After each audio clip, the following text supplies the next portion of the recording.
நீங்கள் எதற்காக வந்திருக்கிறீர்கள்?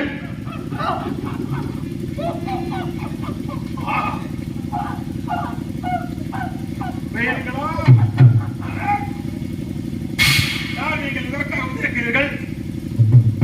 தெரிவிக்க வேண்டும்.